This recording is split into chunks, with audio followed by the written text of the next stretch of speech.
Capítulo 3. Meu processo de cura. Após nossa salutar interação, minha mãe Samantha despediu-se, indo cumprir suas tarefas em planos astrais superiores. Em breves dias, voltaria a ver-me para acompanhar minha recuperação.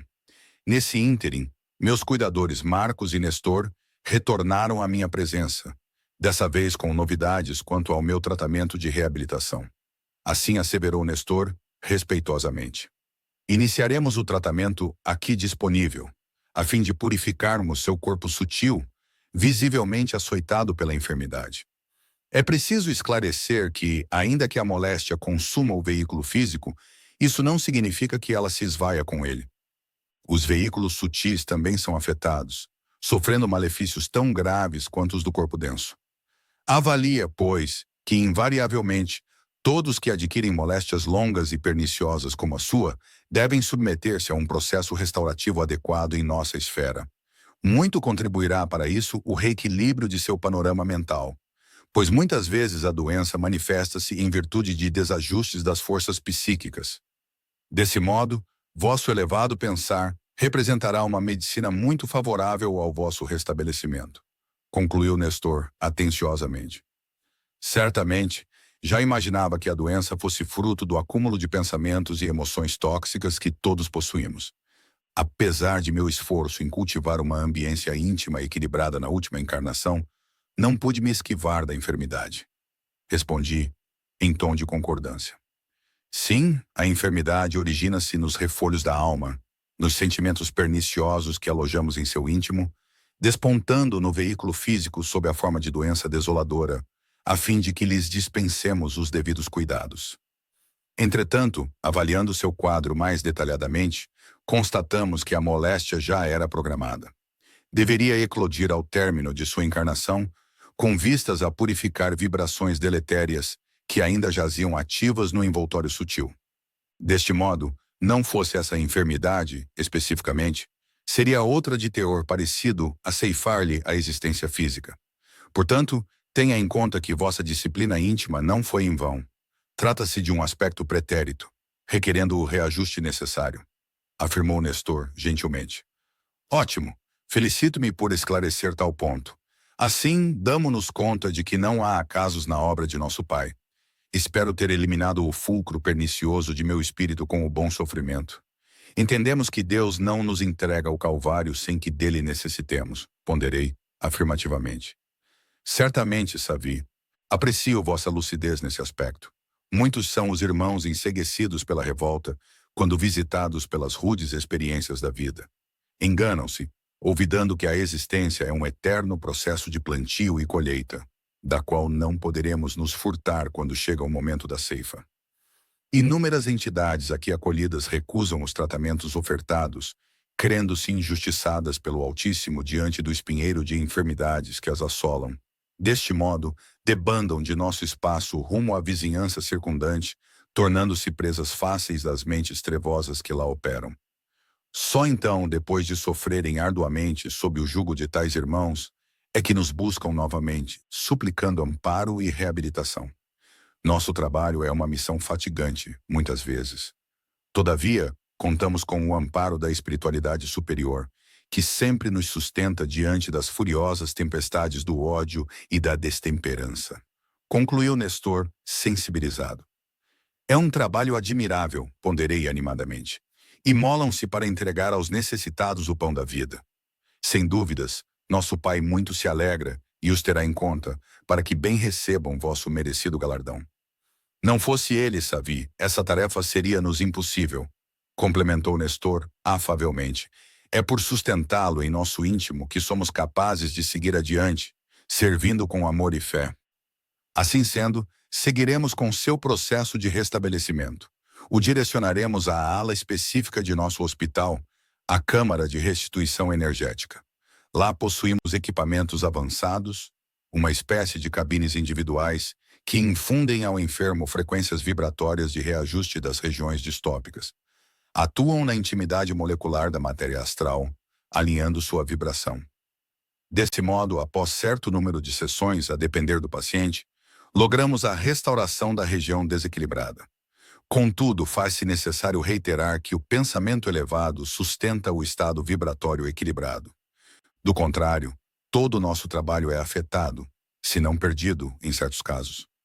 Lúcido que és, compreendes que o pensamento é uma força viva a atuar sobre a matéria astral sutil, modificando-lhe facilmente as propriedades.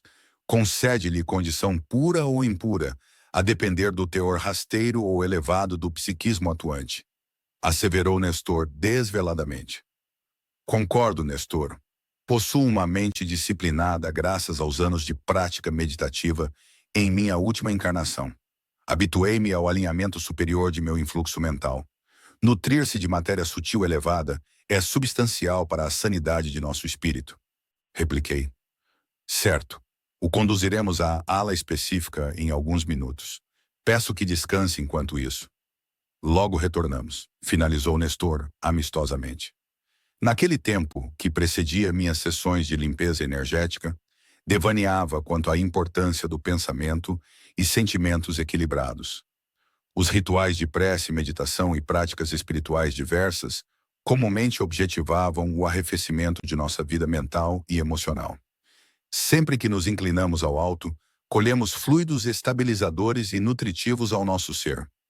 Assim, meditar na compaixão, na paciência, na benevolência, na humildade, acalma-nos o mundo íntimo, sanificando qualquer faixa vibratória rebelde e enfermiça.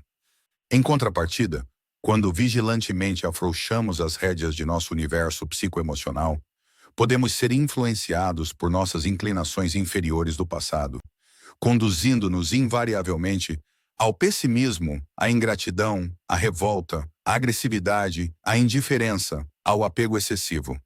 Desse modo, o olhar interior atento e vigilante quanto às variações desse universo mental emotivo sempre foi crucial para o triunfo da criatura sobre si mesma, pois assim, poderia ela verificar o quanto sucumbiria ao arrastamento dos desejos inferiores, e em percebendo a má inclinação, rogar às forças do alto para purificá-las. Não em vão, os mestres de minha filosofia recomendavam a prática da atenção plena ao nosso universo íntimo, sendo o caminho essencial de nossa evolução espiritual. Percebia que muitos esforços houvera desempenhado no sentido de moldar minha intimidade. Certamente, a criatura que conscientemente vive a jornada terrena, aproveitando as experiências como práticas de dilatação das capacidades do espírito, muito avança, e aqui se apercebe do imenso progresso. Afinal, num planeta repleto de sofrimento e dificuldade, numerosas são as oportunidades de sermos generosos e benevolentes. Agradecia a Deus por munir-me dessa consciência libertadora que minha filosofia mundana me permitira. Sabia que muitas criaturas atravessariam o rio da encarnação em sono profundo, vindo a despertar para as realidades maiores apenas aqui. E possivelmente seria um despertar amargo e sombrio, visto que as ilusões da matéria em muito poderiam atrasar-lhes a rota, desenvolvendo-lhes apegos a vis aspectos da existência física. Nesse ínterim, imerso em minha imaginação profusa, meus cuidadores novamente chegaram. Dessa vez, para me levar ao recinto de tratamento energético. Encontra-se preparado, Savi. Chegou a hora de sua sessão. Esperamos que logo se recupere e dê seguimento à sua jornada evolutiva, disse-me Marcos, fraternalmente. Sim, os aguardava ansiosamente. Respondi em tom descontraído. Vamos ao tratamento. Os gentis colaboradores conduziram-me até o local da terapia. Observava naquele imenso pavilhão dezenas de dispositivos enfileirados lado a lado. A luz natural penetrava o teto em uma generosa clarabóia, concedendo ao recinto uma atmosfera deveras leve e agradável. Material transparente compunha parte das paredes, permitindo-nos notar a intensa movimentação de enfermos e trabalhadores no pátio ajardinado exterior. Via alguns irmãos em sono dirigido nas cabines fechadas dos aparelhos, recebendo vigoroso influxo luminoso sobre as regiões debilitadas de seu corpo sutil. Era chegada a minha vez, e Nestor me explicara o funcionamento daqueles aparelhos tecnologicamente avançados. Savi, como percebes, adentrará a cápsula como a de seus companheiros. O dispositivo fará a leitura do teor vibratório necessário para a estabilização de sua enfermidade e combinará raios de luz adequados para o tratamento. Nesse tempo de infusão, pode permanecer acordado ou em sono induzido, como preferir. Alguns optam por dormir, dado o tempo que devem permanecer sob tratamento. Pela experiência de vocês, o que recomendam? Perquiri buscando orientação. Veja, seu caso não é dos mais graves que já tratamos. Creio que em alguns minutos concluiremos sua sessão. Todavia, somente o aparelho restaurador poderá nos informar com precisão. Complementou Nestor informando-me. Prefiro estar acordado. Assim me distraio com a bela paisagem que vislumbro ao exterior. Respondi tranquilamente. Dito isso, Marcos e Nestor me posicionaram no interior do aparelho restaurador, fecharam sua porta e iniciaram o dispositivo. Relaxei profundamente, enquanto o aparelho fazia a leitura de meu estado energético. Meus colegas acompanhavam as informações geradas no painel do equipamento e me informaram que em pouco mais de 1 hora estaria concluído o meu processo. Ao meu sinal, eles deram início à sessão terapêutica. Focando meu abdômen, a máquina disparou feixes luminosos em cor dourada na região sensível, que de pronto senti aquecer.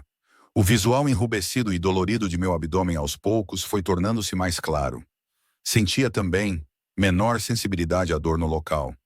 De alguma forma, aqueles feixes promoviam a restauração da matéria astral ali presente, de forma bastante acelerada. Enquanto o dito aparelho cumpria sua função, repousei tranquilamente, permitindo-me o descanso naqueles minutos. Após o requerido tempo, fui acordado por um de meus companheiros a me dizerem: Desperte, colega. A sessão terapêutica de hoje chegou ao fim. O recolheremos da cabine. Terás agora um tempo livre em que poderá tomar um banho de sol no pátio do hospital. O contato com o nosso astro-rei sempre nos é benéfico quando precisamos restaurar nossas forças, disse Nestor atenciosamente. Acordei tranquilamente, como se houvesse retornado de um sono de longas horas. Todo o processo me fizera muito bem. Sentia-me revigorado, algo que há muitos meses, desde que a doença me visitara, não mais experimentava. Nestor então complementou. Nosso colega Marcos o acompanhará no banho de sol.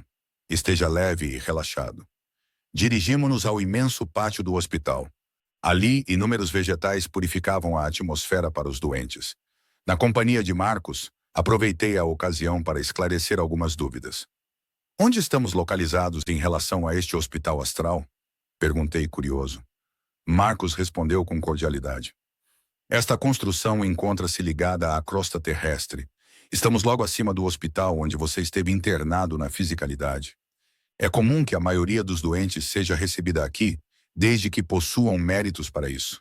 Assim, quando a desencarnação da criatura é iminente, já nos organizamos deste lado da vida para recebê-la. Atuamos, portanto, como primeiros socorros para esses irmãos recém-chegados. Quanto mais conscientes da realidade espiritual eles são, mais rapidamente compreendem seu novo estado e colaboram com a própria recuperação. Porém, quanto mais resistentes e impermeáveis, maior a dificuldade em ajudá-los. Como já comentamos, muitos optam por deixar o ambiente de amparo e aventuram-se pela cidade astral onde estamos localizados. E quais são os reais perigos dessa cidade etérica, Marcos? Por que se teme a saída desses companheiros para a vizinhança do hospital? Voltei a questionar. Veja bem, Savi, como bom conhecedor do mundo espiritual desde os tempos de encarnado, deve-se lembrar de que as zonas próximas à crosta terrestre possuem um teor vibratório hostil. A atmosfera astral desses locais está impregnada por matéria pestilencial, resultado das emanações fluídicas carregadas de ódio, revolta, medo e sofrimento que os encarnados ainda emanam. Essa ambiência vibracionalmente densa torna-se morada das mentes desencarnadas que com ela se afinam. Assim como os répteis buscam os pântanos e as aves, o céu, também aqui os irmãos ainda moralmente primitivos, acabam por habitar as zonas rasteiras dos charcos astrais. Já as almas mais evoluídas, ligadas ao amor e à sabedoria, alçam voos elevados na escala das habitações espirituais, localizando-se nos cumes rarefeitos do astral superior. Esse é o mecanismo da vida, companheiro. A cada um só é dado aquilo que já tenha verdadeiramente conquistado, concluiu Marcos. De certo, complementei satisfatoriamente. Nos estudos filosóficos, já tocávamos o assunto das diferentes faixas mentais nas quais as criaturas operam, buscando a saciedade de desejos e carências diversas. Naturalmente, muitos ainda estão vinculados à satisfação das sensações imediatas da matéria, por isso aqui se reúnem. Sim, asseverou Marcos. Conectados à faixa vibratória similar à dos encarnados, agremiam-se nas proximidades da crosta, formando verdadeiras cidades astrais. Estas, por sua vez, assemelham-se às zonas subdesenvolvidas da fisicalidade, nas quais organizações criminosas usualmente imperam, exercendo seu obscuro domínio sobre seus habitantes. Tais facções igualmente controlam os recursos disponíveis no astral e possuem seu próprio senso de justiça, exercendo as corrigendas necessárias aos antagonistas de sua causa. Importa considerar que os habitantes dessas regiões são extremamente dependentes das lideranças trevosas, uma vez que são eles os responsáveis por satisfazer as necessidades imediatas da população infeliz. É preciso que entendamos que, embora não possuam mais o corpo físico, seu corpo sutil é sobremaneira densificado, experimentando ainda sensações como frio e fome, dentre outros ardentes desejos que vilipendiam o espírito, como o desejo sexual, o desejo de vingança, os alucinógenos e os alcoólicos. Deste modo, ignorantes que são, fazem-se incapazes de manipular os fluidos que os saciariam, ou ainda, não têm acesso às zonas de onde vampirizariam encarnados para sorver-lhes os fluidos vitais, uma vez que tais centros são controlados pelos trevosos. Assim, só lhes resta cumprir os desígnios do governo local, tendo como pagamento pelos serviços prestados a satisfação de seus vícios e necessidades prementes, bem como acesso a abrigo e moradia adequados, ofertados pelas lideranças. Sistema esse perfeitamente cabível quando comparado ao mundo físico, por exemplo. Neste último, observaremos o trabalho e sua respectiva remuneração financeira como moeda de troca para a aquisição dos elementos vitais à sobrevivência. Deste lado da vida, por sua vez, as criaturas submetem-se aos rudes trabalhos, sob comando das facções trevosas, com vistas também a sustentar suas necessidades. Importa ressaltar que tais trabalhos são voltados aos propósitos da organização reinante, objetivando, sumariamente, a permanência das criaturas encarnadas num estado de dormência consciencial, financiando-lhes as dissensões, a revolta, a sensualidade desequilibrada, o egoísmo, a ganância materialista, dentre outras inclinações primevas. Deste modo, logram a manutenção das almas num estado vibratório rasteiro, impedindo que ondas mentais elevadas se acerquem, o que certamente as libertaria das forças sombrias, afirmou Marcos sabiamente. Quão complexo é o mundo sutil que nos cerca, asseverei, impressionado. Agora ficam claros os perigos aos quais se submetem os recém-desencarnados que se lançam à sombria selva portões afora. Sem dúvida, rapidamente serão tragados por essas organizações para cumprimento de seus desejos. Sim, geralmente esse é o destino de muitos, redarguiu Marcos. Entretanto, temos aqui no hospital um grupo de socorristas devidamente preparados, que fazem incursões nas cidades astrais lindeiras em busca de almas sequiosas de mudança. Contam com o auxílio de aparelhos sensíveis que leem a vibração da massa populacional ao nosso redor e identificam qualquer pedido de socorro por parte dos irmãos sofredores. Vê aquela senhora do outro lado do pátio? Ela foi recolhida há pouco tempo das zonas inferiores à nossa volta. Em virtude de sua ligação com as forças astrais inferiores ainda em vida, nada podemos fazer ante seu desenlace. Ainda que estivesse no hospital físico logo abaixo de nós, a faixa vibratória em que se encontrava não nos permitia o amparo. Sequer ela percebia nossa presença. Desse modo, foi capturada pelas forças obscuras às quais se afinizara, passando longos meses na cidade ao nosso redor. Foi então encontrada por nossos socorristas há poucos dias. Depois de muito sofrimento, aferrou-se à pouca fé que trazia em seu coração, rogando ao alto por amparo. Quando assim se manifestou, nossos socorristas prontamente receberam o chamado via nossos aparelhos de leitura eletromagnética e, realizada a oportuna avaliação, constataram que a busca por renovação era sincera. Assim, a trouxeram ao nosso hospital para os devidos socorros, concluiu Marcos. A misericórdia divina é real. Não há espírito que verdadeiramente buscando novos ares, não os encontre. A providência não nega auxílio quando temos méritos resguardados para isso, complementei. Concordo plenamente, Savi, asseverou Marcos, enfaticamente. Nesse caso, os meses em que perambulou pela cidade extrafísica permitiram-lhe a expurgação da matéria astral deletéria acumulada em seu corpo etérico. Tal irmã cultivou predisposições enfermiças em sua passagem terrena, impregnando seu veículo dessas emanações, e isso naturalmente a magnetizou para as zonas inferiores. Nesses casos, quando há intensa concentração desses elementos no corpo sutil, pouco podemos fazer. O próprio mecanismo inteligente da vida trata de atuar, movimentando a criatura para zonas vibratórias similares até a dissolução parcial dessa matéria astral perniciosa. Quando essa densidade diminui, conseguimos então atuar mais efetivamente, limpando e reequilibrando as zonas desajustadas, explicou Marcos detalhadamente. Trata-se de um trabalho muito bonito, Marcos, um verdadeiro gesto de misericórdia para com os irmãos caídos. Aduzi em tom amigável. Com certeza, muito me agrada poder contribuir aqui. Sabemos que quando vivemos beneficiando os seres, os verdadeiros beneficiados somos nós.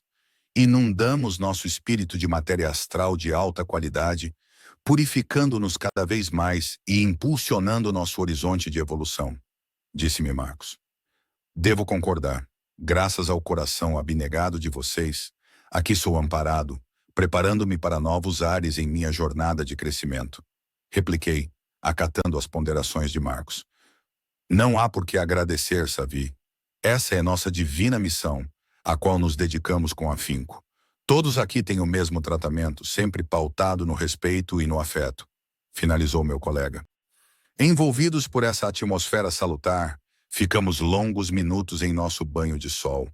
Intimamente, agradecia a Deus pelo amparo recebido ali naquela casa, nutrindo ricas esperanças no porvir, que certamente me traria gratas surpresas.